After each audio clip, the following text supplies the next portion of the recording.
Good afternoon, everyone. My name is Martin Aarup. I'm president here at CEPOS. I welcome you all. What's going to happen is, you're probably glad to find out now, is that I'm going to speak very briefly, just presenting Roger Scruton, and then Roger Scruton will talk for approximately 40 minutes or so on conservatism, conservative ideas, and then we'll open up the floor for discussion and wrap up for 6 o'clock as stated in the program. It is a great pleasure and privilege to welcome Roger Scruton to Copenhagen and to CEPOS.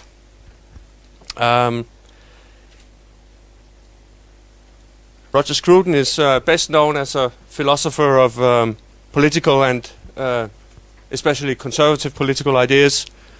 Indeed, many people would call him the world's leading current conservative thinker. I'm saying that in a slightly non-committal way, so as not to offend anyone. As the official spokesperson of Denmark's leading conservative and liberal think tank. Roger Scruton is a visiting professor at Oxford and St Andrews Universities and held tenure at Birkbeck College as a professor of aesthetics until the early 1990s. He specialized in aesthetics with particular attention to music and architecture. He's written widely in the press on political and cultural issues. He's composed 2 operas, several works of fiction, and recently broke his leg while fox hunting. Roger Scruton is a Fellow of the Royal Society of Literature and a Fellow of the British Academy. Among his 40 books are the classical must-read for anyone interested in conservative thinking, The Meaning of Conservatism from 1980, and his recent How to Be a Conservative from 2014. Roger Scruton, thank you very much for taking the trouble to come all the way here. I know you are here for another purpose as well. On Saturday, you'll receive the Sappho Prize. So congratulations on that, and on that occasion you'll be speaking, I believe, in this very room. Hopefully some of you will attend that presentation as well, which will be on a related but different topic, the importance of free speech. Roger Scruton, thank you for coming. The floor is yours.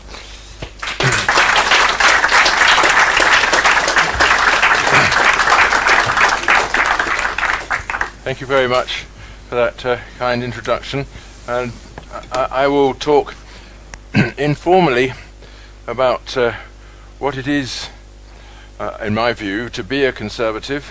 And of course I'm not used to a Danish audience at all, and I assume you all understand English sufficiently to understand what I'm saying. That already distinguishes you from most English audiences who don't understand what I say at all. However, it is the case that that the Anglophone tradition is fundamental to the idea of conservatism. We, that's to say, English-speaking countries, my own, America, Canada, Australia and so on, and other remnants of the British Empire, are virtually unique in having political parties that call themselves conservative, or say that, even if that's not their name, that they are pursuing a conservative agenda. And that doesn't cause fainting in the room from feminists or whatever. It is something which can be clearly and cleanly said in the English-speaking parts of the world. And that is strange. How has that come about? That we don't mind this word, whereas in France, to say of someone that he is a conservateur, oh mon Dieu, ça c'est fini. Alors, that is the lowest point on the political scale before fascist, which is the final one. And it's odd that is true, but words matter in politics. And it's one reason why we keep having to redefine our position. That we keep having to say, well, of course, I don't mean that I'm a conservative in the sense of ultra-right-wing or whatever.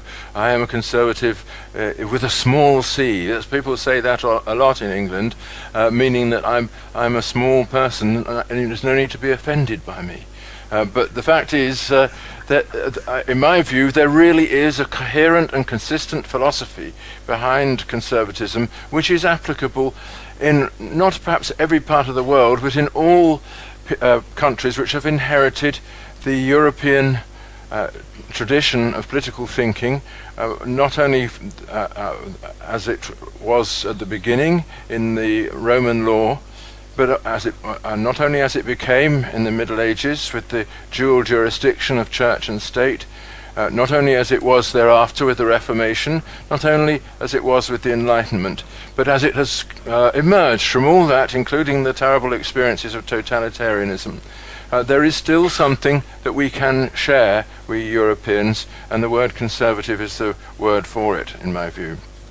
So we English people and Americans also are conscious of our particular inheritance, and in England is the only country that has had enjoyed an unbroken rule of law for more than nearly 3 centuries in Europe. Only one country has had a better run, and that's yours. And this makes Denmark a sympathetic place for us. Surely, if conservatism can take roots anywhere, it must take roots here, just as it has done in England. Because after all, you have a precious inheritance, something, an unbroken rule of law, which you want to hold on to. And you, like us, are aware of the growing threats to it. Threats from international politics, mass migration, and so on. So, what is this inheritance?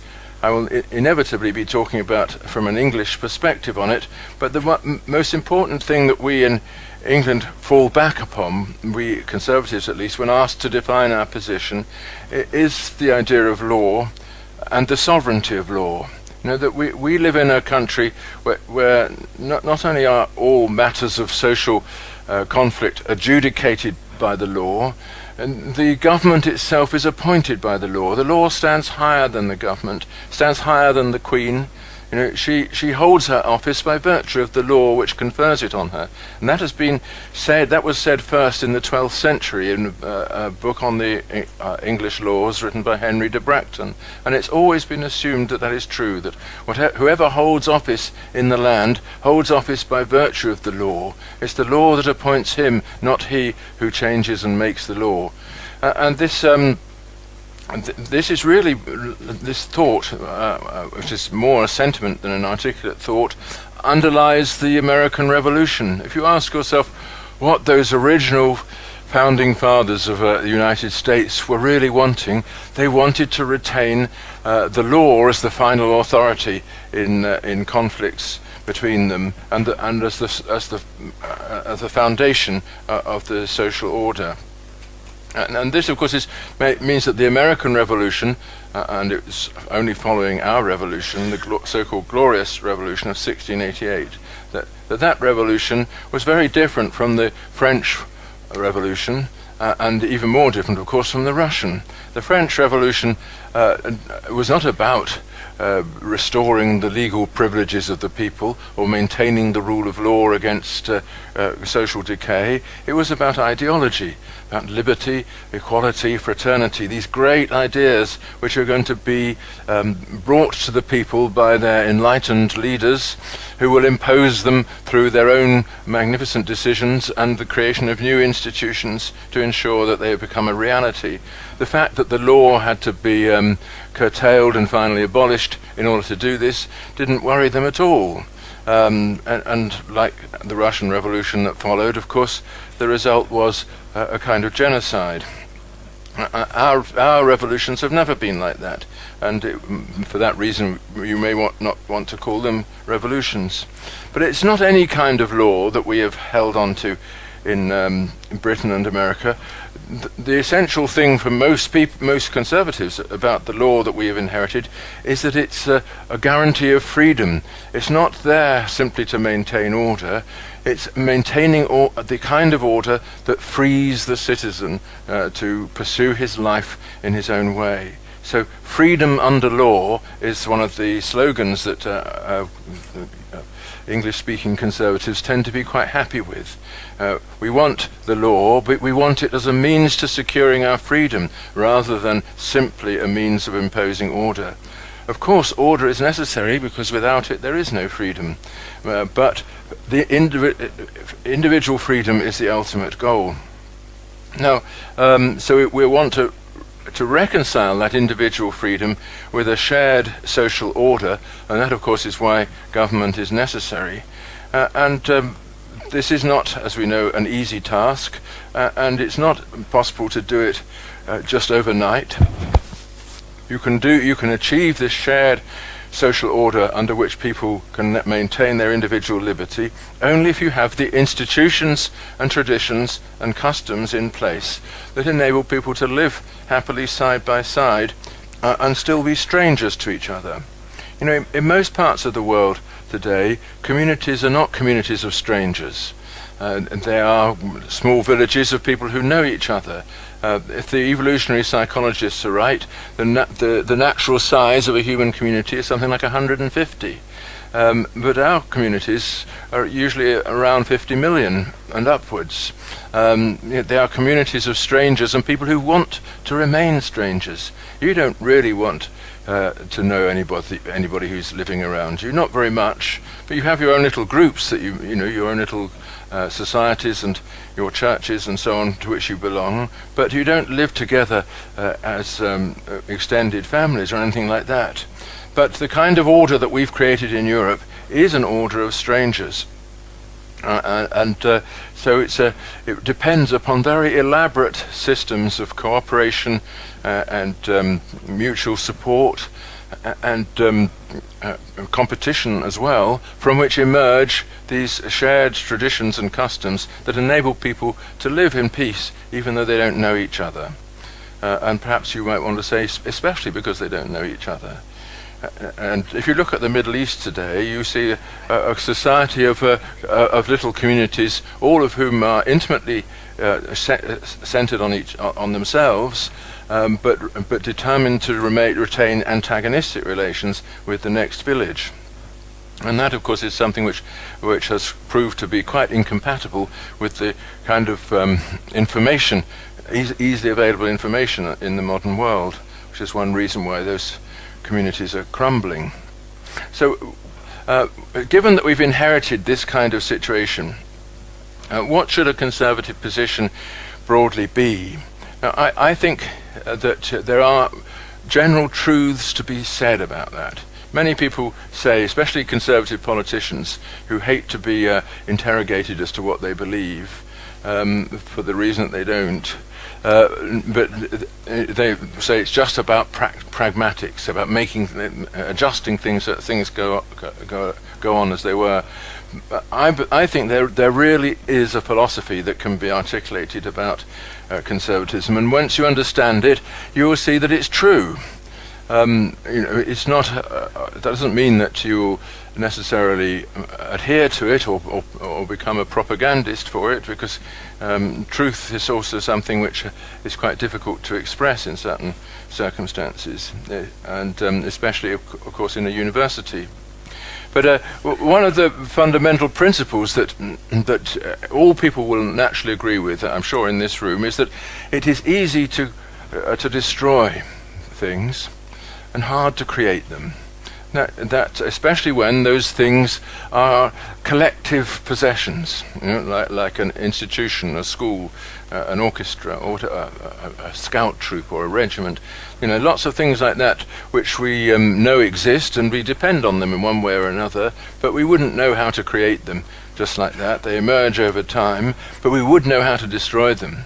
And if you look at the 20th century, the great movements of political upheaval that took place in our continent then, you will see that people gleefully leapt upon the chance to destroy the inheritance of institutions and laws, and anything that seemed to have involved some kind of collective effort to create it became a target of destruction. And this is especially so, of course, in the Soviet Russia, but and Nazi Germany. But it was similar things happened elsewhere. Once you see that it's easy to destroy things, hard to create them, you recognize that there is an onus of proof on the person who wants to destroy. He has to show that it's justified before it's done. Not you who want to retain or conserve. You don't have that onus. You say, look, here it is. Look at it. I want to protect that. You tell me why that thing has to go and what you intend to put in its place. And that onus of proof is never discharged, in my experience, but certainly by people on the left. There's always some vague, abstract conception of the better world, the better system of government, the better system of institutions that will replace this one, but never any concrete description of what it is. And the paradigm of that is to be found in Marx and Engels' famous book, The German Ideology, in which which is the only place where they describe what the future communist society will be. And it takes one paragraph. It says there won't be division of labour and in this society, and people won't be in antagonistic relations. Everybody will be hunting in the morning, fishing in the afternoon, milking the cows before dinner, and literary criticism after dinner. There you are. That's it. But how do you get there? And who keeps the pack of hounds? Who provides the fishing rods? Who keeps the water clean? Who sells the calves? And who studies sufficiently to write the literary criticism, and so on. In other words, all the benefits of society, all those institutions of law-abiding cooperation have been taken for granted, even though this is supposed to show why we should destroy them. And I think if you look at socialist projects for the redemption of mankind, generally they are all of that type. They give us nice abstract pictures of the ultimate condition of happiness and unity among people, but don't mention all the difficult things that are needed to get there, in particular all the institutions that we need to preserve. Now, and having said that, I think it's characteristic of conservatism in both intellectually and politically to reject the idea that politics is focused on a future goal. The political life is not about taking a society and turning it towards some goal that you have defined in advance. Because any attempt to do that will automatically destroy the knowledge that you will need to achieve it. The knowledge that you need to achieve anything in politics is not in your head, it's in all the people around you. It's a collective possession. This is something that I'm sure CEPOS would willingly endorse, because that is the fundamental thought behind the free market, isn't it? That economic life depends upon knowledge, which only exists when people are freely interacting together and can't be extracted as an abstract doctrine and imposed upon people independently. And I think that's not just true about economic life, it's true about political life generally, that you can't extract from the people whom you have to govern some universal scheme or goal towards which you are going to steer them. The business of politics is maintaining this peaceable community in being, and there may be no other condition that you can envisage other than this one. But nevertheless, conservatives will say that there's still right ways of treating it and wrong ways, and the wrong way is to impose upon a given society the abstract goals towards which you want to lead it, and to lead it from the top rather than allowing it to emerge under its own impulses from below. And in our tradition, the Anglophone tradition, people have on the whole respected the idea that solutions to political problems exist, but they're not imposed. They emerge through the discussion and adjustment of people in their day-to-day activities. They are the byproduct of contests and disagreements. And this is something that Hayek calls the catalactic order. That the order, to take another image of Adam Smith, the order of the invisible hand. Solutions emerge to our social problems without being imposed. And they emerge provided people have the freedom and the responsibility with which to discuss them and to make the adjustments. So, given that, what do conservatives believe? Now, I think, of course, I speak for myself in this, but that's not surprising because there's hardly anybody else who does it these days. But I know that a lot of people agree with me, nevertheless, even though it might be too much of a cost to say so. So I'm going to speak as though I'm all conservatives. So conservatism has two systems of belief. There's a political system in which the conservative believes in a politics of adjustment and adaptation, that a community adapts to changing circumstances in order to conserve its unity and to conserve social continuity into the future. So that's the political doctrine, and you have to see exactly what that involves, of course. How do we adjust? How do we adapt? But there's also a metaphysical part of the philosophy, and that I think is a more interesting but more difficult thing to discuss, that metaphysically speaking, conservatives have a respect for the sacred, for things that are consecrated and immovable, things which are in our hearts and our souls as defining what we are, the things that we don't want to relinquish, don't want to desecrate or muddle. And those things set limits to human ambitions, and also should set limits to the ambitions of politicians as well.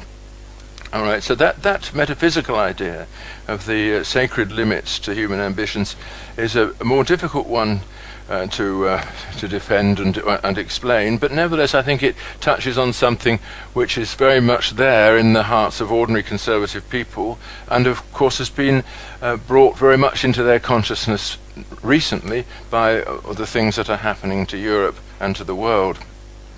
No, so defending both of those things, the political and the metaphysical idea, defending both of those is philosophically rather difficult.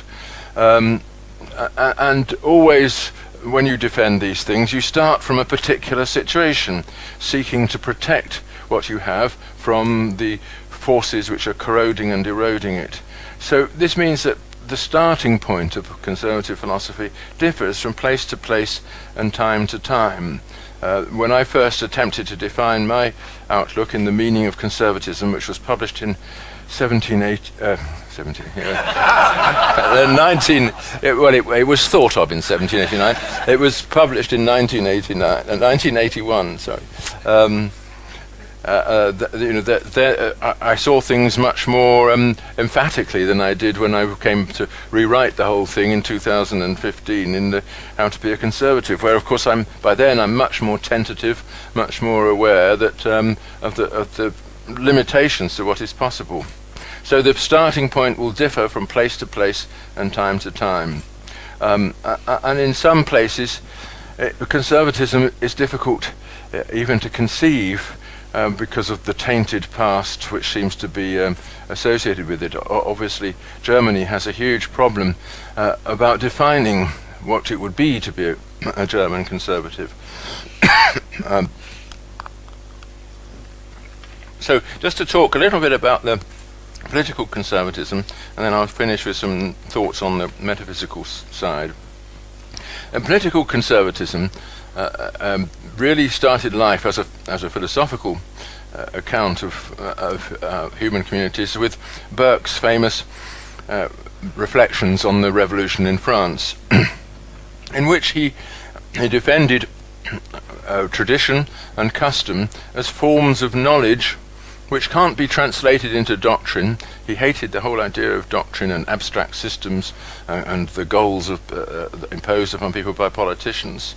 But he did think that social order and social continuity depends upon the conservation of knowledge that's shared between us all. And he used terms like custom and tradition to denote that sort of knowledge, the kind of knowledge that enables you to get through the day with your family.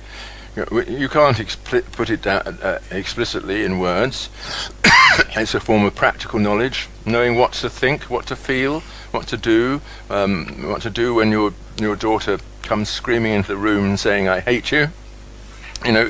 Some people do know what to do, some people don't. But the whole social tradition gives you the competence with which to adjust to the situation as it arises.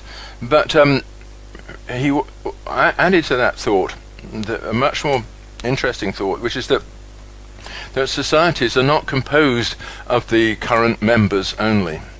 The French Revolution had endorsed Rousseau's social contract, saying that society is a contract among all its members, and that's why we all have a duty towards it and all have privileges received from it. But Burke responded, yes, if you like, it's a contract, but it's not a contract between the living only, it's between the living, the unborn, and the dead. And that means that there are people, absent people, an indefinite number of absent people, who have an interest in what you're doing. And what you're doing is receiving an inheritance from people who've died and passing it on to people who haven't yet been born. And only if you see it in that way will you do justice to all the many people who have a claim on the resources and the activities which interest you. And that once you point that out, it seems obvious. And of course, these days, when we're so aware of environmental degradation and the rest, we acknowledge more easily that Burke was obviously right. But referring as he did to the dead tends to make people a little bit squeamish these days. They don't recognize the dead as having any rights. They've been shoveled away into dustbins and got rid of. But actually, in a real society, people don't think of their dead in that way, and they, natural social emotions like pride in the family, pride in what somebody has left to you, and the example that he set, those are very important, and they're very important especially for bringing up children. So we know that really, if we're going to take future generations seriously, part of that is taking past generations seriously too, acknowledging what they have given us and put in trust for the future. But having said that, the question is what is conservatism for us now in these times in which we live? In my little book, How to Be a Conservative, I discuss various isms. In political science and political theory, people describe the world largely in terms of isms, like nationalism, socialism, liberalism, and so on. And I ask myself the question, is there any truth in these? And I take them one by one, and I come to the conclusion that there is a truth in almost all of them, but only part of the truth. And conservatism, insofar as it enters into the ideological contest, must endorse to a certain extent all of them.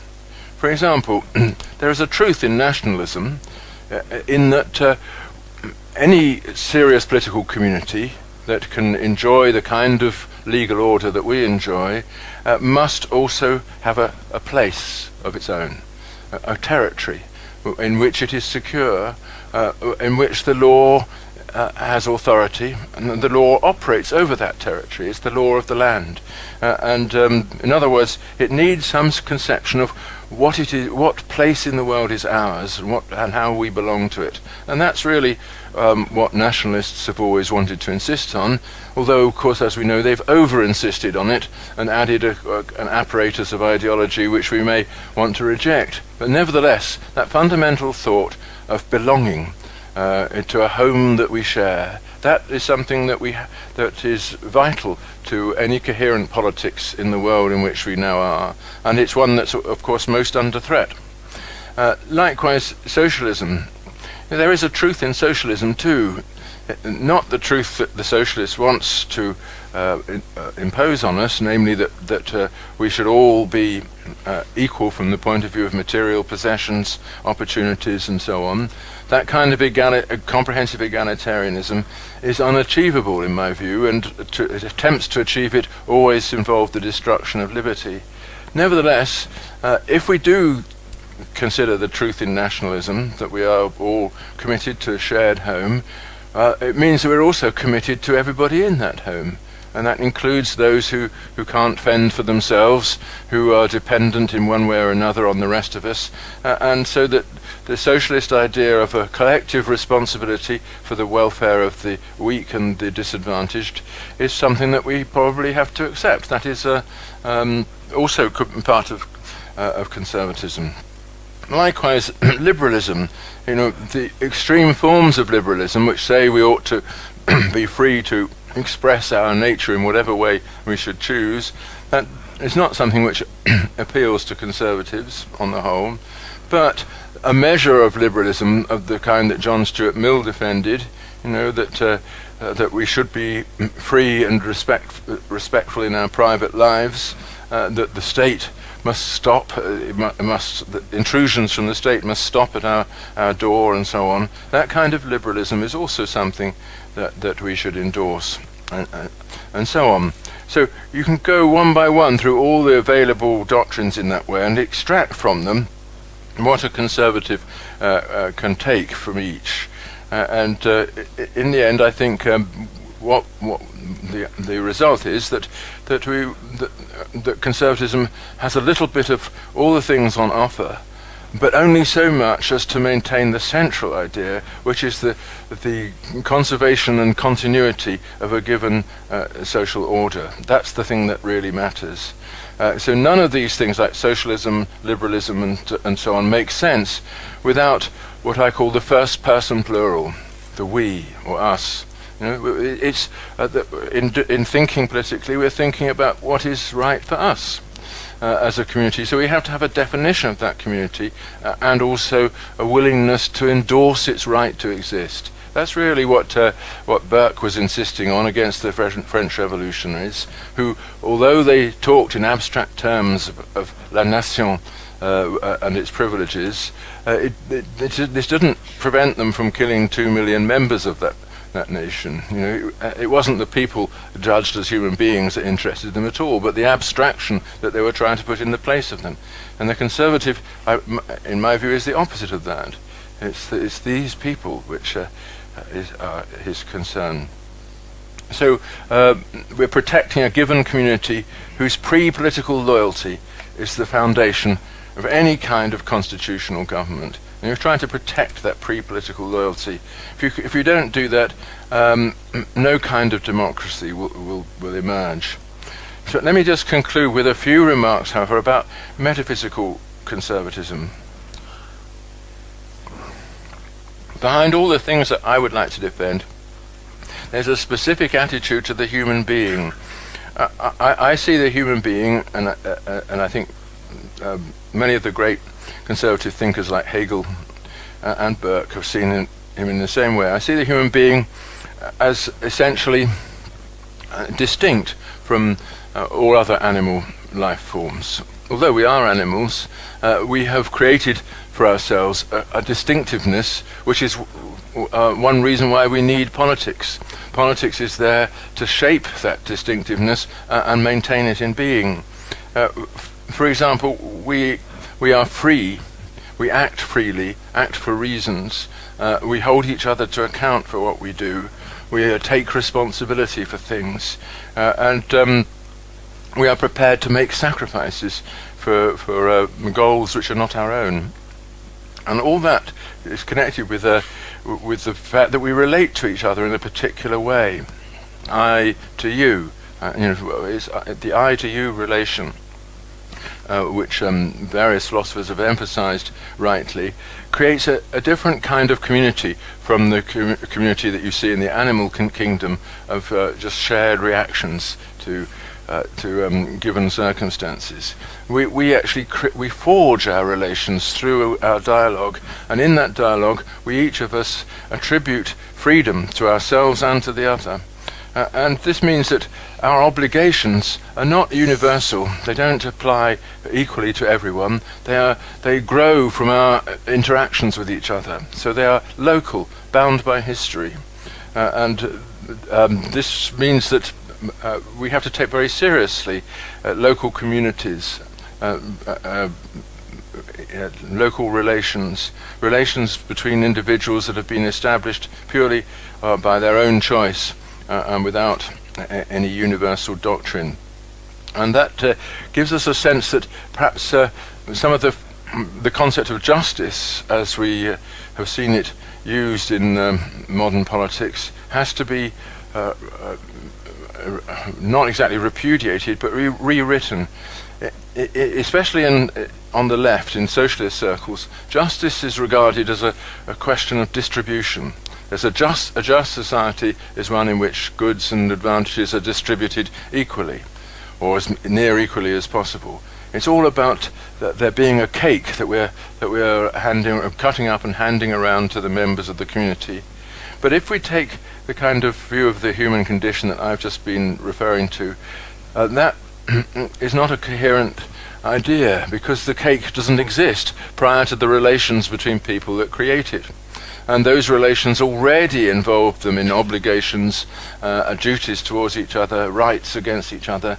In other words, justice is involved in the creation of the cake, and not only in its distribution.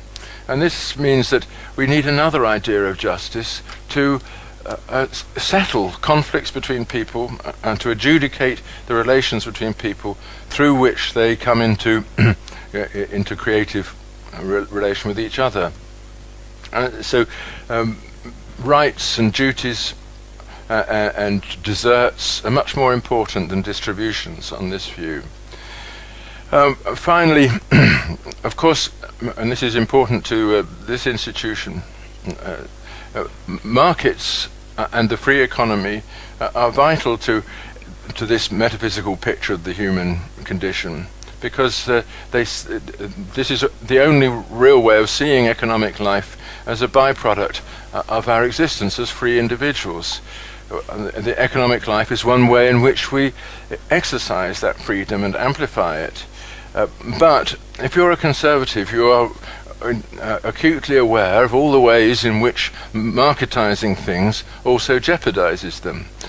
Down the centuries, people have always had a sense that there are certain things, sacred things, which are ring-fenced against market transactions. You don't put them on sale. Obviously, sex has traditionally been the most important of these, even though, of course, it's also the subject matter of the oldest profession. That putting it on sale has always been recognized to be something, a threat to other things within the community and to our self-conception, which has to be engaged with on another level. And we see more and more, of course, today, the marketizing of sexual interests and sexual appetites in a way which is bound to be destructive of our ability to reproduce. I think conservatives, therefore, are extremely aware of the fact that the market alone cannot be the principle of social order. It must be constrained by other factors which return to us our metaphysical distinction as free beings. And that is, of course, where it becomes difficult, and so I'll hand it all over to you to ask me questions.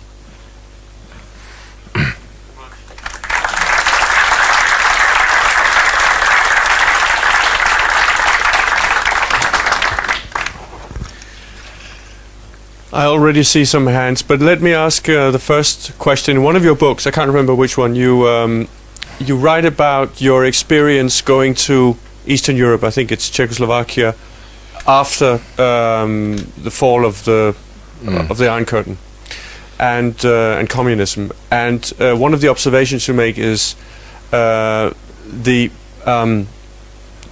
extent to which having an election every 4 or 5 years is just a tiny element of what it means to be a democracy. Oh, yes. Could you talk a little bit about that? Well, yes. What we saw in many of those countries, and we still see today in Romania and to some extent in Poland, is that a group of people, at the outset it was often people who had enjoyed privileges under the old communist regime, get together and form a party. They stand for election and the hope of winning it, and knowing that they won't stand a second time. You know, everything is so fluid that they just got this one chance, and having got themselves elected, they privatize everything to themselves and disappear to Switzerland or wherever their chosen destination is. And we've seen that happen, you know, all over Eastern Europe, but especially in Romania and Bulgaria and places like that. And it's obvious that in one sense these elections are democratic, because the whole people had the franchise, they all voted, but they were voting on the strength of no knowledge base. Our political parties are not just known actors on the political stage, they are also constrained by known institutions that have been in place for many, many years. You know, there are things that they can do and things that they can't do. When once in power, they can't simply declare themselves immune from prosecution, as the Czech parliament did straight after. Well, I mean, they didn't have to amend the law for that, because the Communist Party always was immune from prosecution. So, but you know. So there are all sorts of ways in which we are constantly holding our politicians to account, and to me that's the more important thing. It's not the most important thing is not that everybody absolutely has the vote, although that's good up to a point. You know, because it forces you to swallow the fact that most of the people you mix with you don't like, but you're still prepared to live with them. But the most important thing is that the whole political process is one of accountability. And that the politician can't, having won an election, simply do as he wants. He's got to account to the institutions, to the law, and to other citizens for what he does. And I think that this is, you know, to some extent, it depends on the country, but these institutions are re-emerging, obviously in places like the former Czechoslovakia, which always had a leaning towards that kind of thing. It's much less chaotic than it is in Romania, but you know, everybody has their doubts about the eastern part of our continent still, and I'm sure those doubts are shared by people in this room. Thank you. Now we're going to the question section, and please remember that everyone is here. They're interested in hearing your question, but they're much more interested in hearing Roger Scruton's answer. So please be brief, and do end your question with a question mark. Yeah, thanks. I'll try to be brief, and I have a few questions where I think are bound together. You talk about what is inside the house, and we should care about those inside, but why not those that are outside, you know, that are living in another country or another, that live in the future?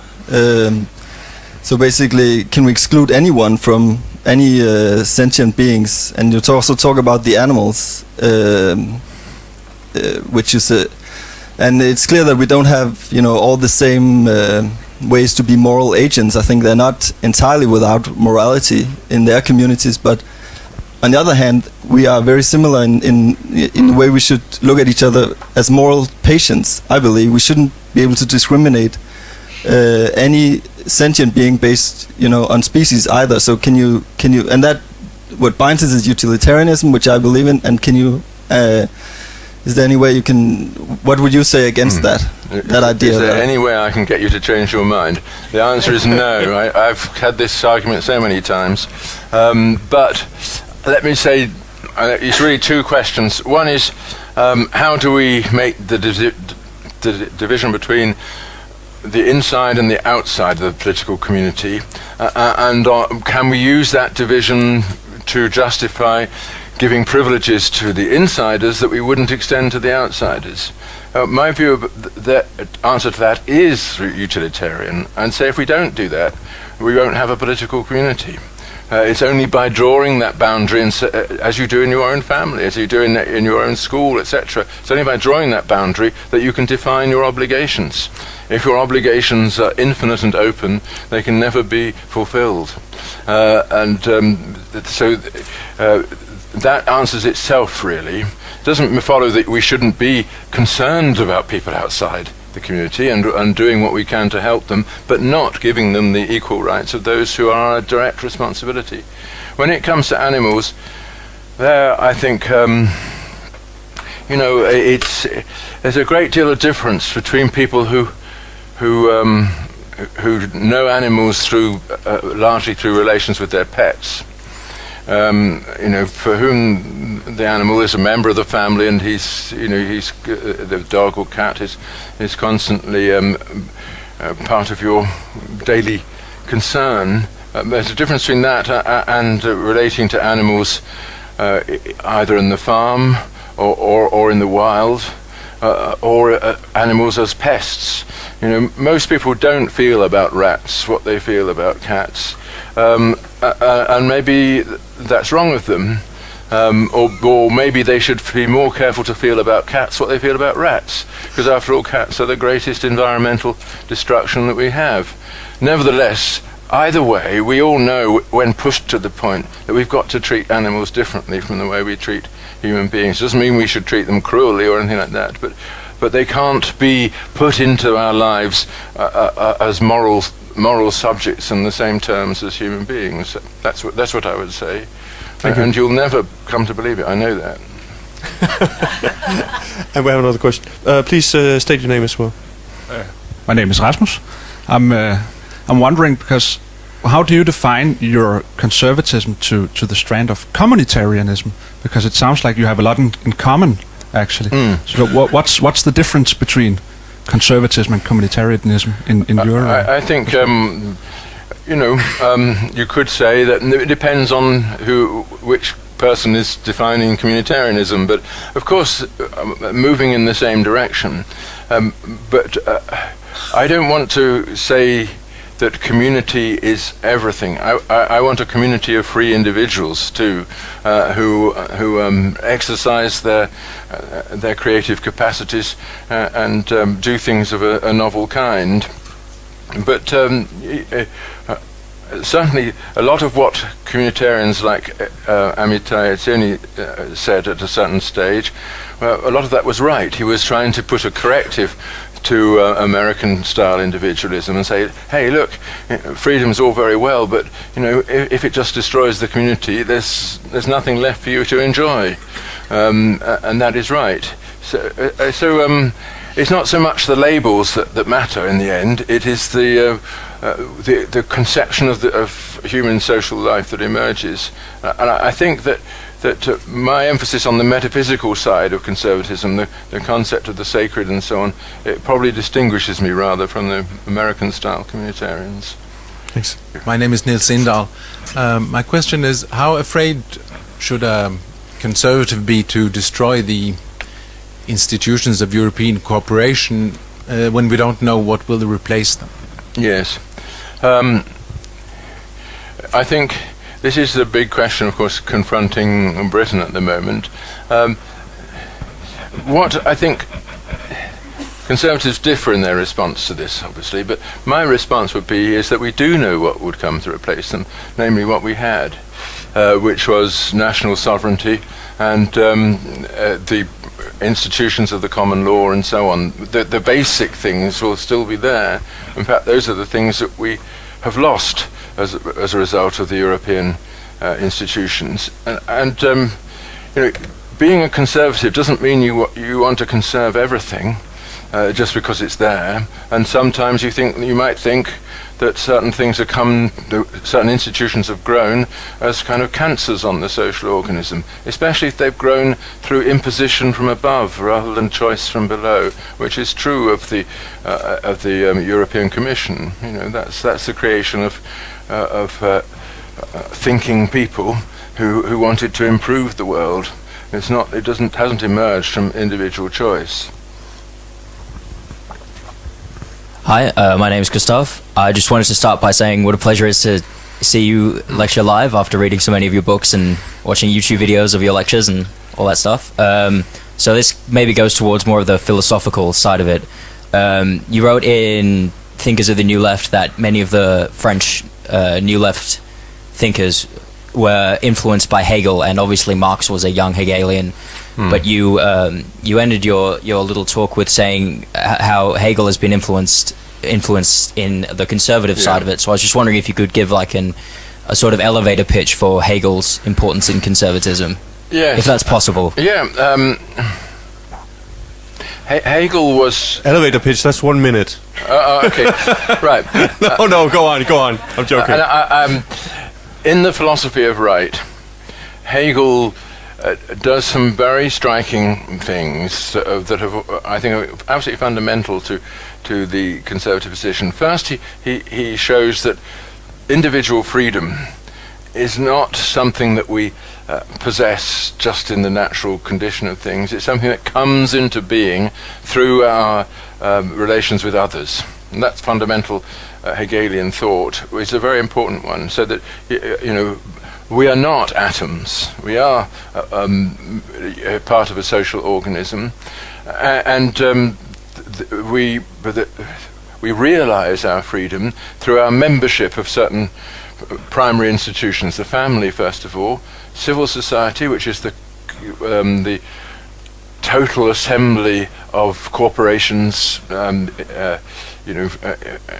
little platoons, as Burke would have called them, all those little ways in which we associate and explore our own free decisions in conjunction with others through competition and cooperation, etc.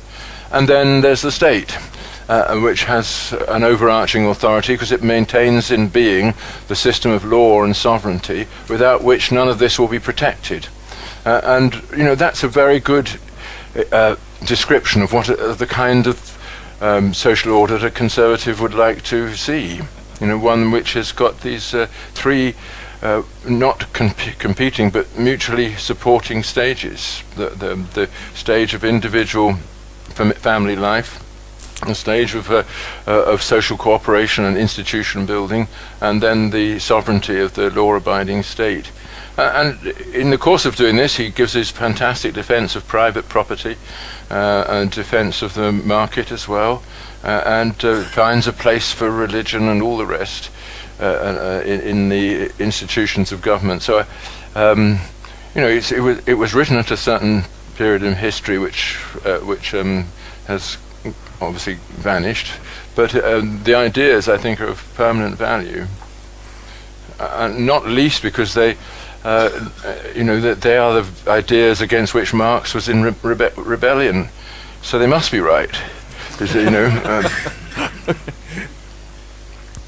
Yes, hello. My name is Torkild.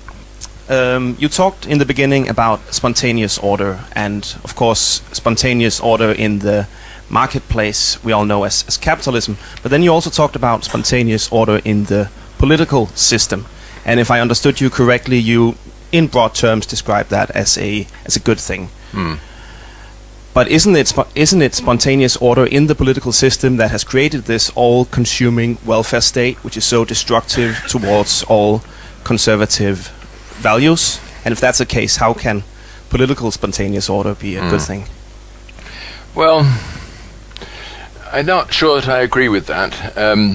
The kind of spontaneous order that I had in mind was something like the English common law, in which laws emerge through judgments in the courts and are extracted over a period of time from those judgments. And in fact, Hayek takes that as an example of a catalactic order in his account of the common law. And I think in that way we, English at least, have produced political order through the process of individual accommodation, and so it's a bottom-up system of law, and it is very important that, because it's one reason why the European institutions are so unsympathetic for English people, because it's law that comes from the top down.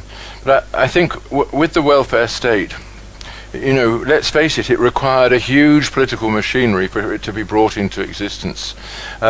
What there was beforehand was a health system which was incredibly efficient in our country, which was founded, it began with the British Medical Association, which was a free association of doctors in the 19th century, started in 1830, I think, who agreed among themselves to offer medical services free of charge to those who couldn't afford it. Then charitable hospitals were founded on the same principle. But when the National Health Service came into existence, I know that's not all the welfare state, but it's a big chunk of it, at the end of the Second World War, all it did was take over an existing health system, which was the bottom-up creation of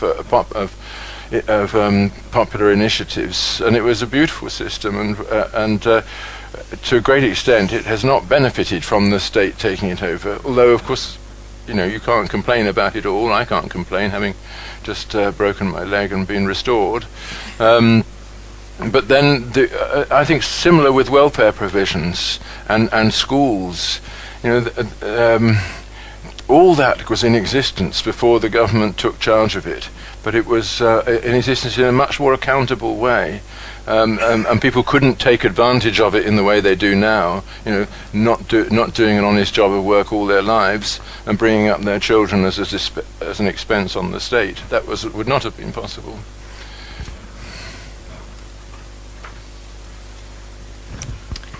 My name is Lone. You had to leave university. Do you see any future for academia and the universities in Britain? Well, it's interesting. Yes, I didn't have to leave, but it was indicated to me that the university would be a much better place without me. Which is true, but I think it depends. On these things change from time to time, and it could be that there'll be a revulsion in universities. Maybe the students one day will decide, to be taught nothing for 3 years is not really worth the effort, and it might be better to go out and do nothing instead of being taught nothing. I don't know.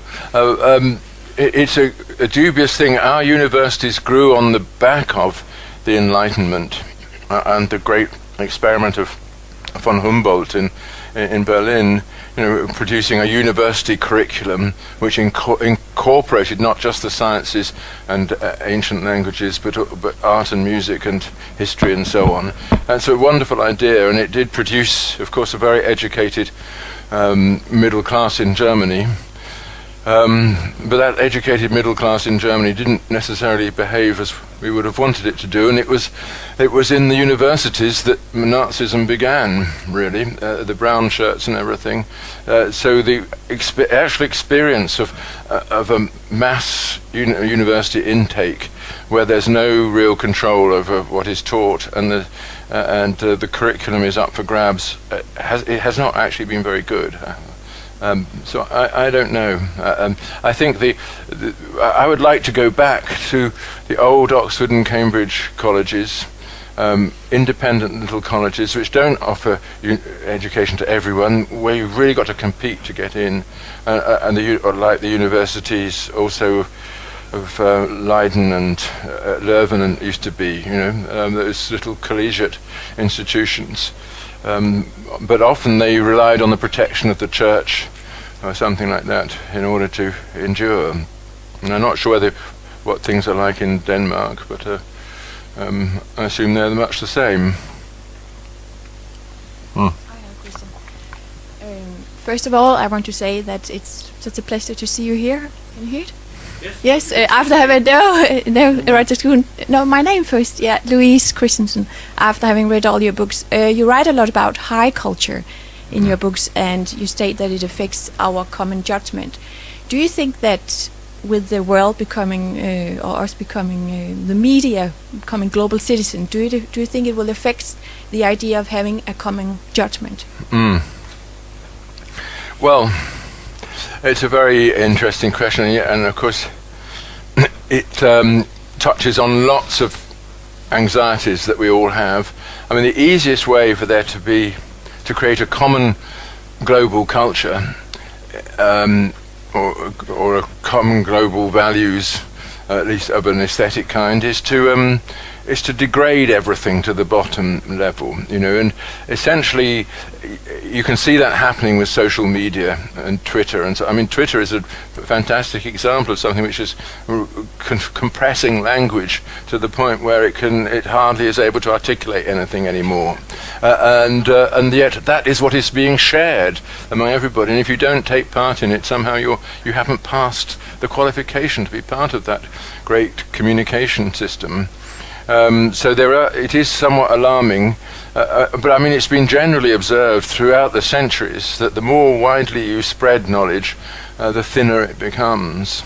And I think this is true of any kind of high culture, really. The real high cultures flourish when they are addressed to a particular community in a particular language.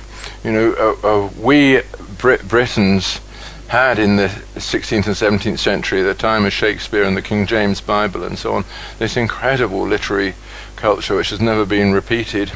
And the Germans had it with Goethe and Schiller. But these were essentially not, although Goethe and Schiller were Enlightenment people, they were addressing them, the community of German speakers.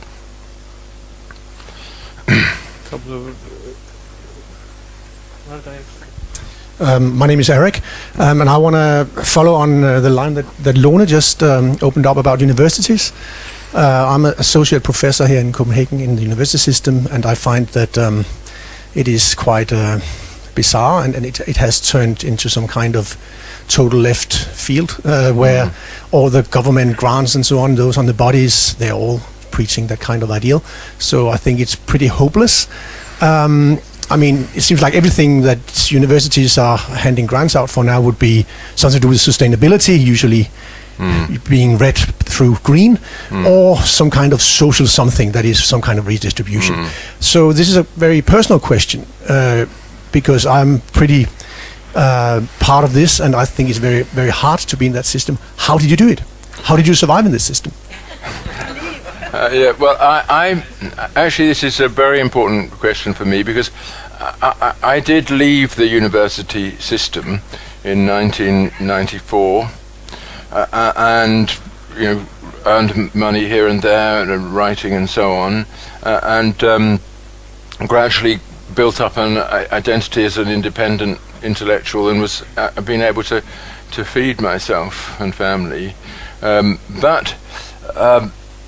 What was brought home to me through that experience was that actually one shouldn't complain about these government-funded institutions that are going downhill, because that opens the space to start a competing institution which is not government-funded, which is private.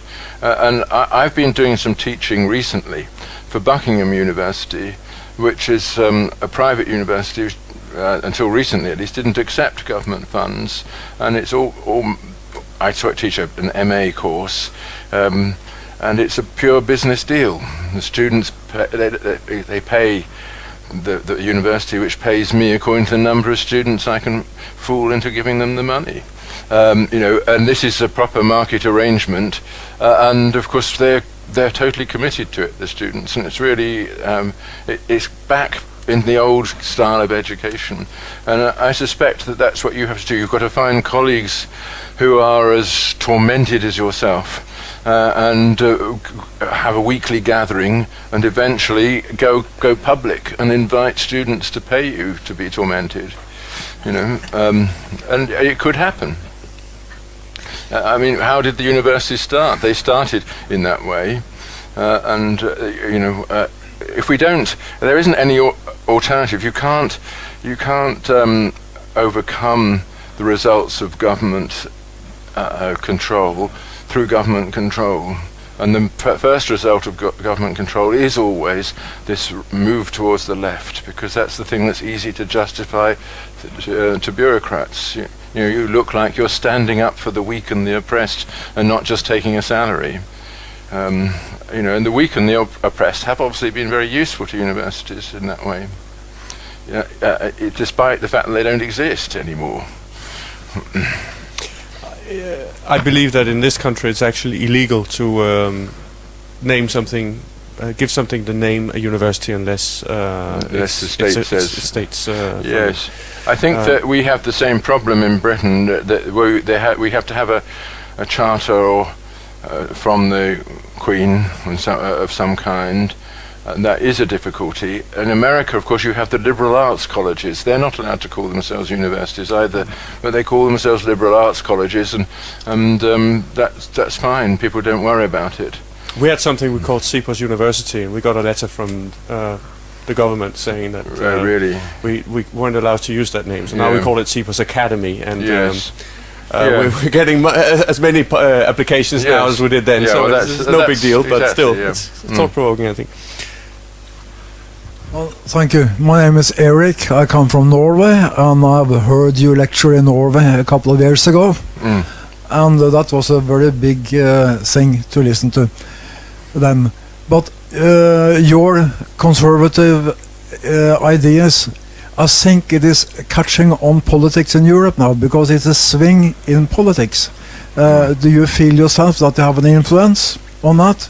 You have a political party in Sweden that define themselves as conservative, and here in Denmark, and there's one emerging in Norway as well. Right. So what have you got to say about that?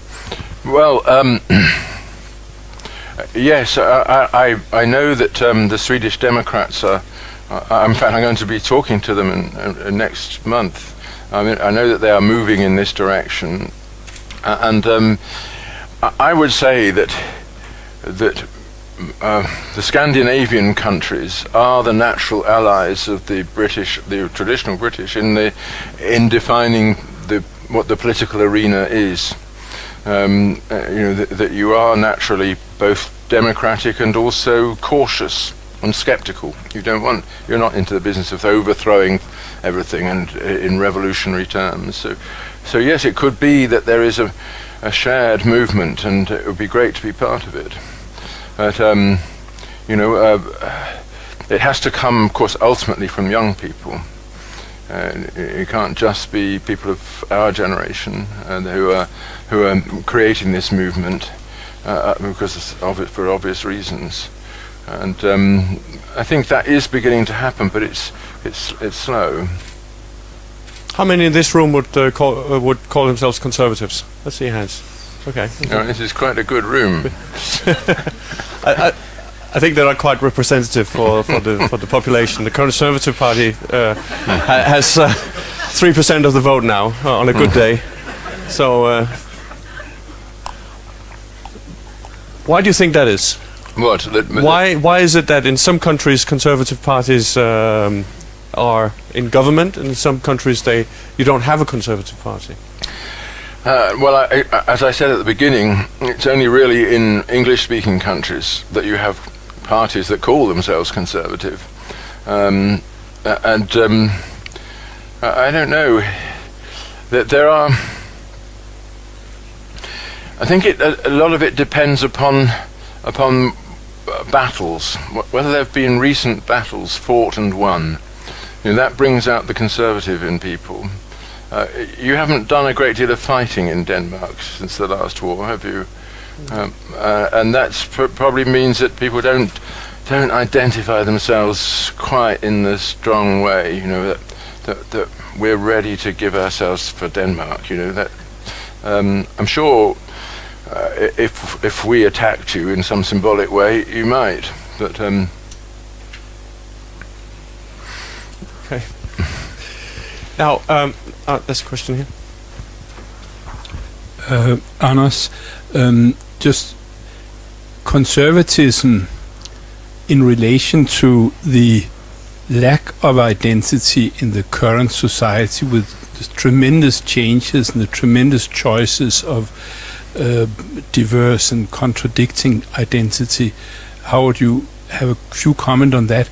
And also a comment on the reality that we are living in a multicultural society with hostile groups living in parallel societies close to each other, and we know that it will happen increasingly in the years to come. And what is the conservative kind of response to that? I know it could be close the door, but that's in vain. There should be more of an answer to the problems of society because of that. Well, you've touched on what is obviously the most important problem that Europe is confronting at the moment. There's no way in which an open immigration policy is compatible with the survival of European civilization. That's obvious, because we'll be overwhelmed. So the alternative must be we have to limit immigration and also work on integrating the new communities. And the whole multicultural idea was a mistake. It was saying, no, let's put them in ghettos of their own, whereas the true answer is bring them in and say, look, this is how we do things here. You're welcome to stay if you accept that. But then you also had to add to that, if you don't accept it, then you have to go. And people are very reluctant to throw people out, even if they've committed crimes and rapes and so on. They're still given all the benefits of the welfare system.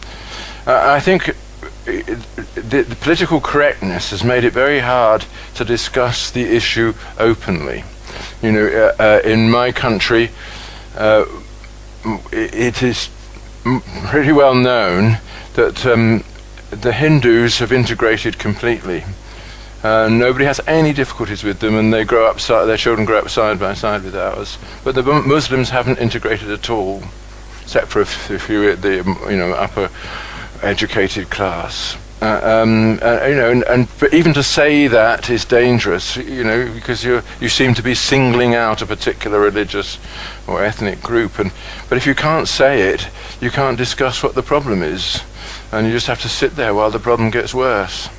Could you say a little bit more about what it is, in your opinion, an immigrant would have to accept to be termed someone who could stay in the country and be termed as integrated?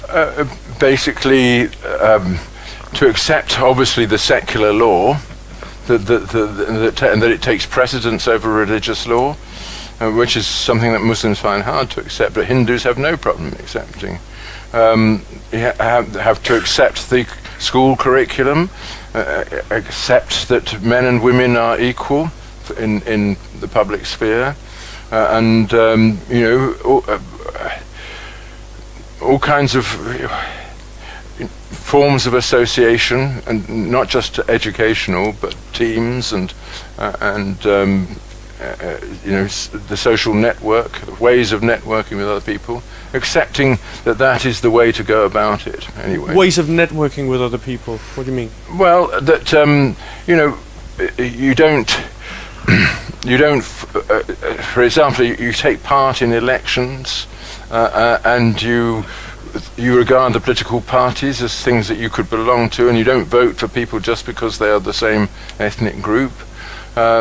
You don't try and surround yourself with people speaking only your language and living according to your customs in a ghettoized part of the city. You try and adapt to the language and the customs of the natives, that sort of thing.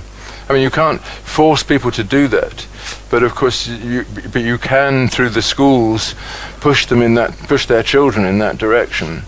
And one of the problems that we have had, especially in the northern parts of England, is that Muslim parents just take their children out of school so that they won't integrate, especially the girls. The girls are absent for months on end, or sent back to Pakistan, to marry some grisly old relative.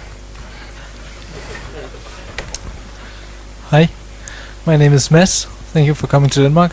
I'd like to ask you a question quite on a different topic that is related to, could you see a realistic scenario where private property rights lead to wealth being accumulated among so few that they can actually influence the society in general in such a bad way that they can actually write the laws, and how should you avoid that if it's a realistic scenario? As a conservative given that private property rights are so fundamental to the conservative in the first place? Well, there are problems, I agree, of this kind, that massive accumulations of wealth do amount to enormous power in the hands of individuals who are not sovereign, but can use it in some way to influence events. But I think there's a great deal of difference between influence and control. Even in my country, even if someone has £10 billion, in the bank, he still has to obey the law, and he doesn't actually have the ability to make the law. In a corrupt system, he can bribe the judges and bribe the members of parliament, but it doesn't happen. Or if it rarely does it happen. When it does happen, it creates a scandal. So I think that it's an illusion to think that having masses of money or masses of private property will automatically bring political power, because it doesn't in a properly ordered democratic state. Of course it does in Afghanistan or Kenya or wherever. Well, it does it, to a certain extent, but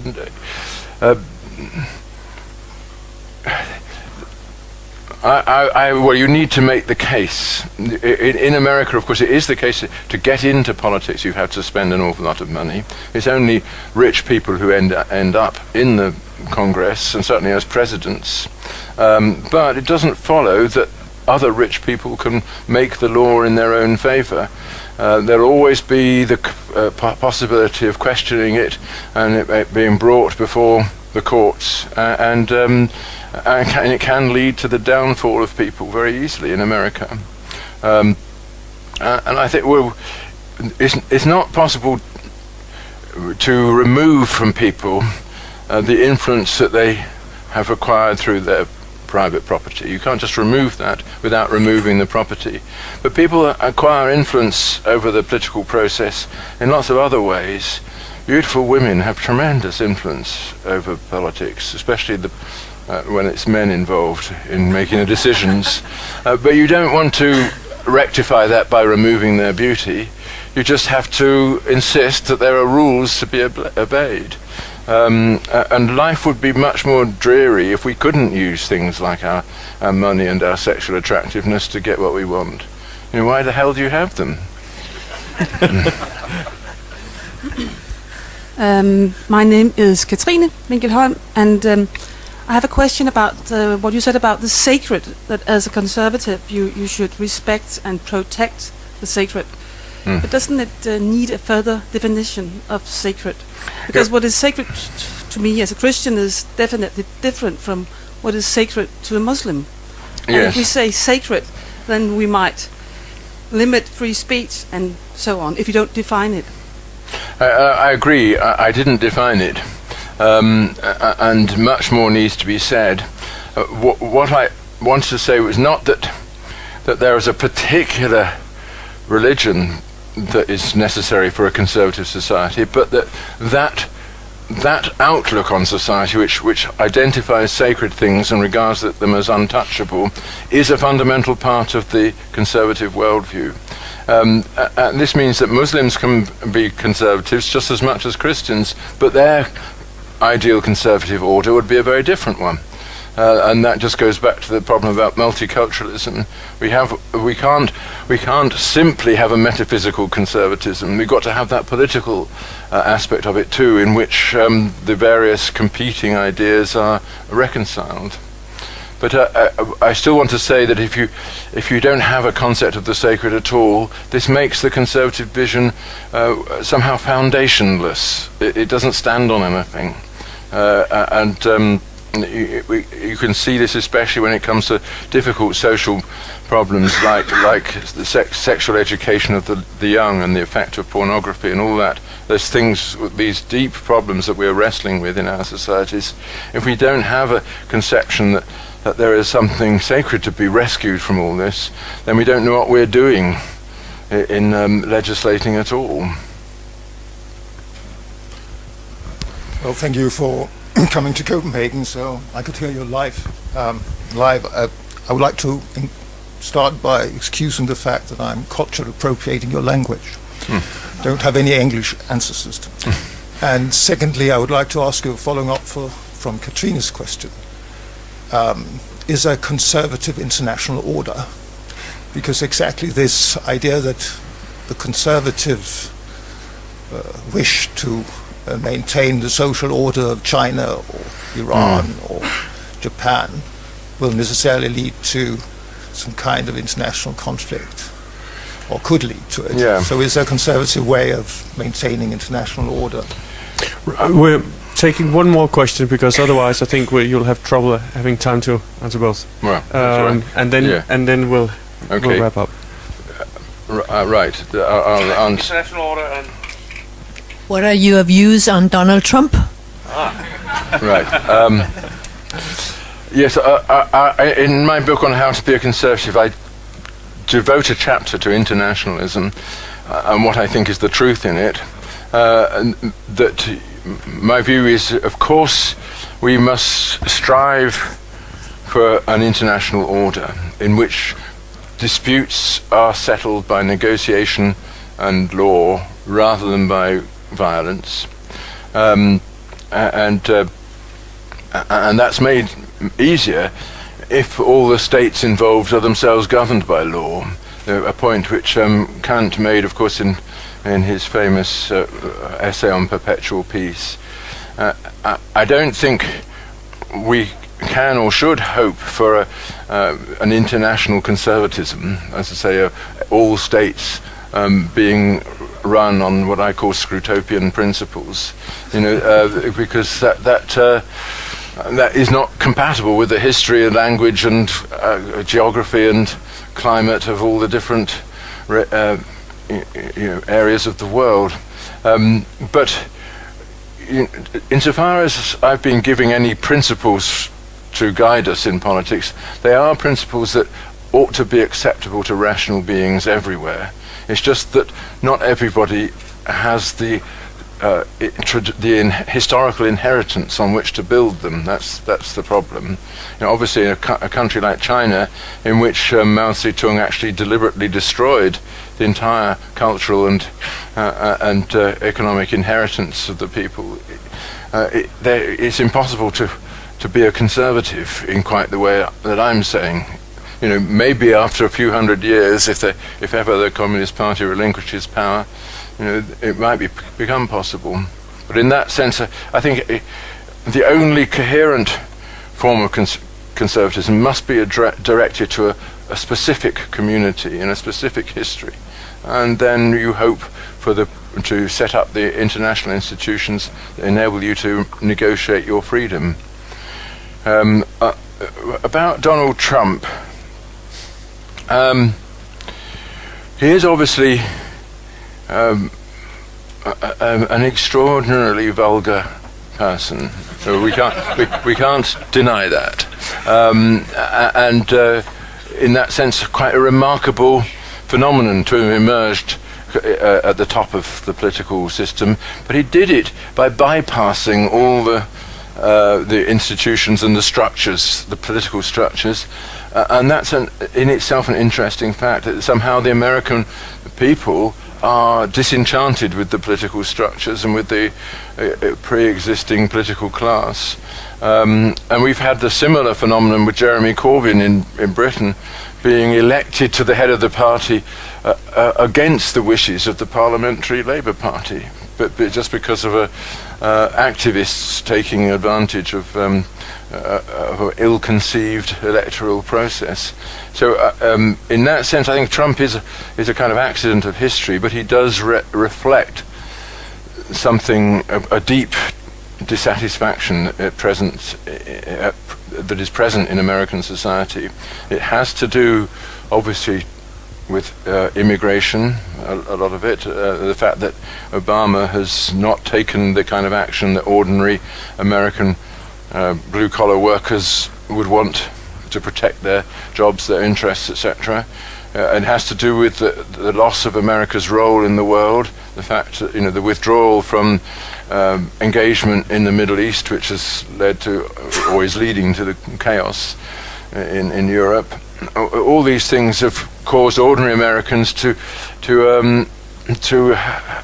acquire a revised image of their country in the world, and they want the old image back in some way. And Trump, he speaks a language that ordinary people can understand. A language without much thought in it, but with an image in it, and that's so that I think that's all I would say about him, really. Although we might have to say a lot more if he got elected to the White House, then things would be very strange for us all. Could I tease a little more out of you concerning Trump? Do you think? I mean, nobody can know. I wouldn't know how someone could know. Do you think he's putting on it? Some people are arguing he's putting on an act, and beneath that act, there is someone who's actually done some thinking. Yes, I mean, could be. There are people in politics who do act it up, like Boris Johnson. But we English all know, that Boris Johnson is a highly intelligent and highly educated man. But he plays the buffoon. He can't resist it when he's standing in front of an audience of ordinary people. He can't resist making them laugh. But they laugh with Johnson. They don't laugh with Trump. I think they laugh at him, don't they? More. It's such a comic thing that man is going to be president. But it could be that it's an act. I don't know enough about it. I mean, I hear conspiracy theories as well. That he's been in league with the Clintons all along to ruin the chances of the Republican Party, etc.